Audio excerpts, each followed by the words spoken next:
to talk with you a minute. They tell me you're a man with true grit. Texas brush popper. We're killing everybody that comes out that door. People of true grit are hard to come by these days, sadly. Duke could do anything. He could ride. He knew how to handle himself. He knew how to throw a punch. He learned his trade well. Do you let little girls hoorah you, Cogburn?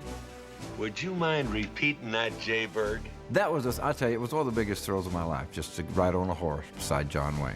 A funny lip? Wasn't always like that. I shot him in it. And the lower lip?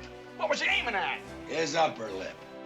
Duke was exactly what you saw and exactly what you got out of that character. Now, I want to go to the Monarch boarding house. You better walk me over there.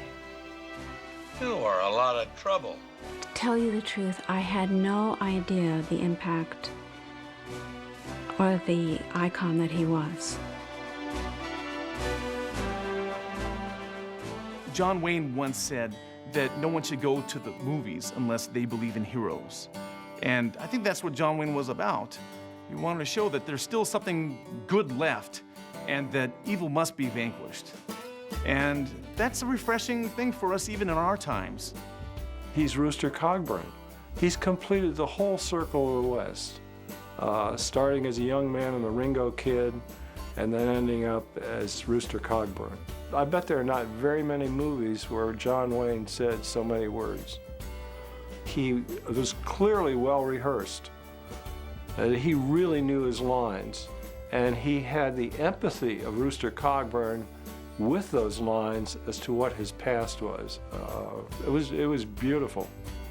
I figured while we were making the movie that several times Duke was somewhat puzzled by Kim Darby. It was sort of like, what's she trying to do? You know, that type of attitude. Well, Kim was doing the way the book was written. You know, she was doing that language. And Duke wasn't used to that, you know. He was used to the old gun-toting language and stuff. Kim Darby, first of all, she was terrific. She's one of the few co-stars of John Wayne to ever put him in his place on screen. She shuts him up many times. You sorry piece of trash. I'll get it for you. I'll send it That's a to big you. story. If you think you can cheat me, you're mistaken. You've not heard the last of Mattie Ross. You may well hear from my lawyer, Daggett. I have to tell you that the first day on the set, I remember looking up at him. He was a giant. He was very tall. And he was authentic and to himself. And you can't quite describe him. He was very real. He certainly had his own quality. It's John Wayne from his toenails to the top of his head. He was just like that. He was John Wayne. He was just like that in person. He was like that when we were driving in a car, flying on an airplane. He was always the same. And if he got ticked, you knew that John Wayne was ticked. He'd let you know it. Here's a 61-year-old man. He was overweight at the time. He had, just 4 years prior, had a lung removed and another part of another lung removed.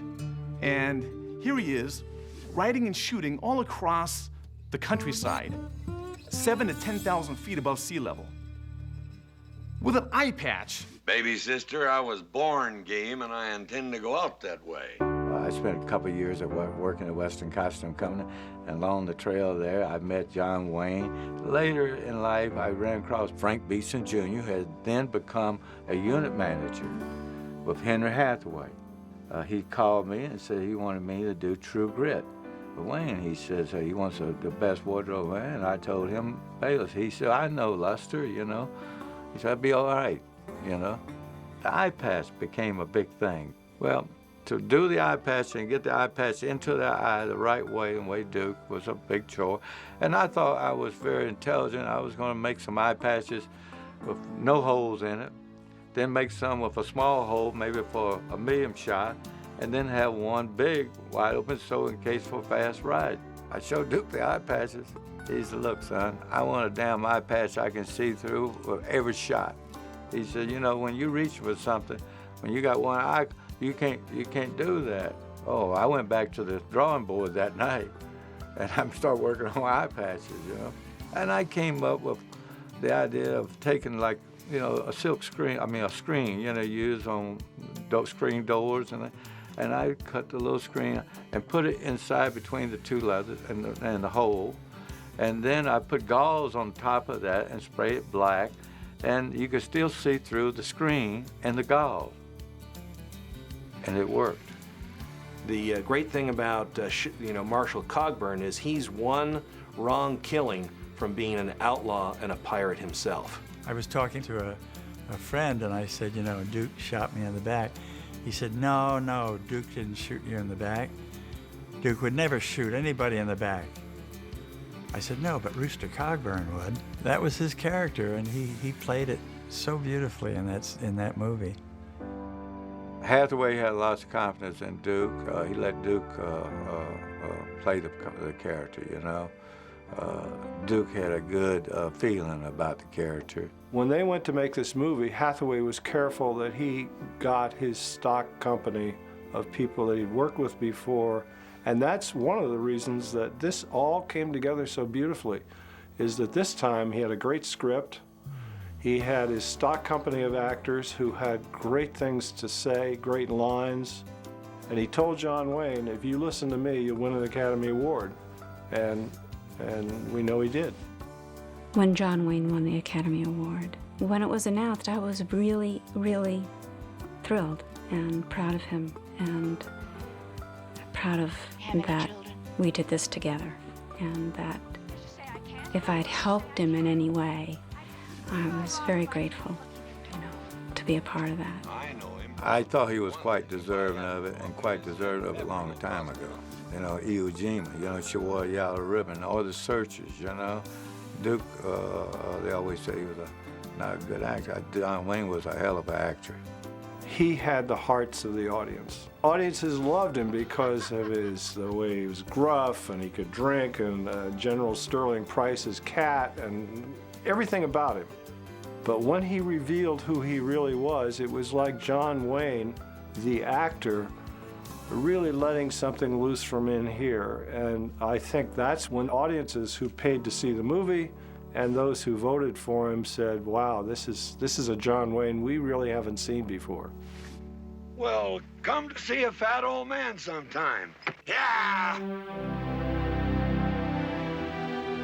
Actors, I think, like Dennis and myself, would be conscious of Duke being in a scene, and we'd be careful, you know, like really to do right, to do it well, and I think that had a lot to do with performances around Duke.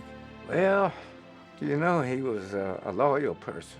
He always believed in no pettiness. No pettiness. He was loyal to his staff, and they were loyal to him. John Wayne was, as I say, bigger than life. But John Wayne just had that persona about him. Wonderful human being. It's quite an honor to be able to speak about the real and imagined West and discuss a film like True Grit with an American icon like John Wayne, who I think remains a lightning rod for all of us in this probably the greatest art form of American 20th century, that John Wayne remains timeless in the themes that he chose to explore as an actor. And I think that if we all rediscover our great films as Americans, we will rediscover ourselves. John Wayne is so closely tied to the Western. He was the most prolific Western star. When we think of the Western, we think of John Wayne.